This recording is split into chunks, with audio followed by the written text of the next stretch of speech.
kedua sekretaris bendahara kan. Ada di Jepang. Makanya ada Ustaz Putra dan kebetulan apa yang Ustaz Putra sampai fikir. Tugas fikir juga bukan. Seorang dari mereka namanya Kiamas, jawabnya, adakah engkau satu-satunya orang asing di Yerusalem yang tidak tahu apa yang terjadi di situ pada hari itu? Kata kepada mereka, apakah itu? Kepada mereka, apa yang terjadi dengan Yesus orang Nazaret? Dia adalah seorang nabi yang berkuasa dalam pekerjaan dan perkataan di hadapan Allah dan di hadapan seluruh bangsa kami. Dan beberapa perempuan dari kalangan kami telah menunjukkan kami. Bacaan hari Minggu ini sebenarnya mengandung beberapa tema yang bisa dipilih untuk menyesuaikan dengan siklon rumah setempat. Kita tidak bisa membicarakannya dalam satu diri. Beberapa tema lantas mereka dulu untuk makan malam, dan disitulah hal yang menakjubkan tiba-tiba terjadi.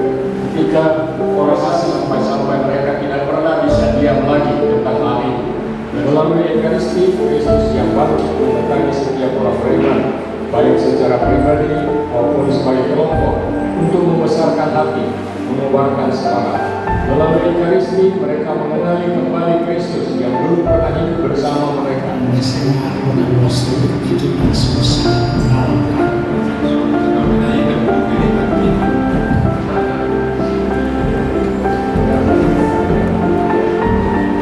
Kalau kita tentang pengalaman, Padahal diingin memangnya betul-betul terjadi loh.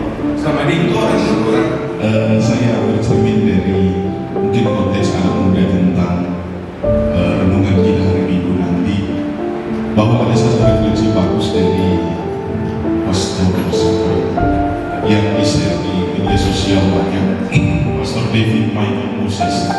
Memberi nama Pondok Emmaus untuk mengingatkan kita supaya pertama berjalan itu berdua. tetapi saya ingin membawakan bagaimana Kristus mengangkat kita.